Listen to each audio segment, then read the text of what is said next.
legitness. Yeah, it was. Ha. কিরে ভাই তোর মন খারাপ কে? একটু টেনশনে আছি। কি নিয়ে এত টেনশন? 1.5 ঘন্টা হয়ে গেল গা, কারেন্ট ডাউনও নিল না। বিদ্যুতের বিষয়ে লোকটার কিনো ক্ষয়ক্ষতি হইল নাকি নাকি আবার হালায় মরে গেল গা, অনেক টেনশন আছি। কথা ঠিক কই, টেনশনের একটা বিষয়।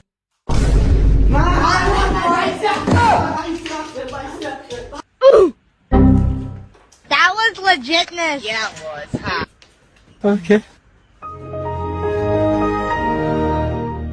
কিরে মোবাইল সাজায় না কা আর তোর রান্না ভালো পারস কা নেগরি বেড়া মারছে আজকে তো সারাদিন কারেন্ট নিত না, আজকে তো সারাদিন কারেন্ট নিত না, আজকে তো সারাদিন কারেন্ট নিত না, আজকে তো সারাদিন কারেন্ট নিত না।